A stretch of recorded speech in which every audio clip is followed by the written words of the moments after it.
Healthcare innovation seems impossible to change, right? But what if I told you that transforming the entire medical system starts with something as simple as how someone drinks their coffee? That's such an unexpected connection.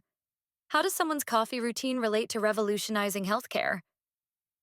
Well, think about the discipline it takes to structure your entire day around specific habits, like no caffeine after lunch. It's the same methodical approach needed to build what they're calling a co-internet for medical data, a $20 million project that could completely transform how we handle patient information. Hmm. Tell me more about this co-internet concept. How would it actually work? Picture having every piece of your medical history, every x-ray, prescription, and doctor's note instantly available anywhere in the world. The really fascinating part is that patients would control their own data through a secure authorization system. It's like having a digital medical passport that works at any healthcare facility globally. That would be incredible for emergency situations, especially when traveling abroad. Exactly right. And here's where it gets really interesting.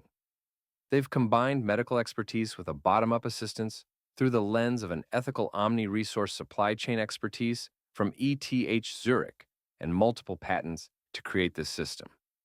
But the biggest challenge isn't actually technical, it's human. Oh, you mean dealing with existing healthcare bureaucracy? Well, you've got these entrenched systems that nobody wants to replace, like trying to renovate a house while people are living in it. The solution they've developed is fascinating, though. Instead of fighting resistance head on, they're building a parallel system that can demonstrate value without disrupting existing operations.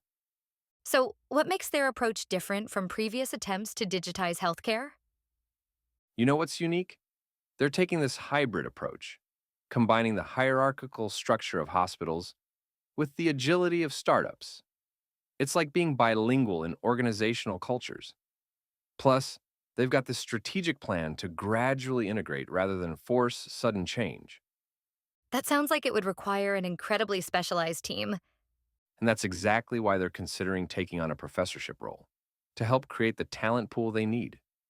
They're looking for what they call a hybrid team, people who understand both the technical complexities and healthcare regulations.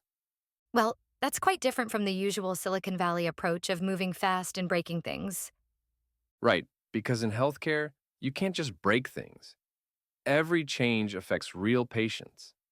That's why they're focusing on building trust first, demonstrating value, and then scaling gradually. It's like planting a garden. You have to prepare the soil before anything can grow. How close are we to seeing something like this become reality? The patents are already secured, and the technical framework is mapped out. But here's what's fascinating. They're not just looking for investors with deep pockets. They need partners who understand both the vision and the complexity of healthcare transformation and transition. That's such a thoughtful approach to innovation. And it all comes back to that discipline we talked about at the beginning. Just like structuring their day around specific coffee habits, they're structuring this massive transformation into manageable pieces. It's about maintaining clarity while dealing with complexity. You know what strikes me most? How they're managing to balance all these different elements: technical innovation, business strategy, and medical expertise. Exactly. And that's why this approach might actually succeed where others have failed. They're not just building technology, they're creating a new way of thinking about medical data and data ownership that respects both patients and existing healthcare structures.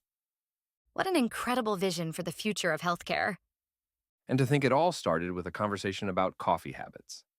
Sometimes the biggest innovations really do come from understanding how small, disciplined changes can lead to massive transformations. It's not about disrupting everything overnight. It's about building something better, one step at a time.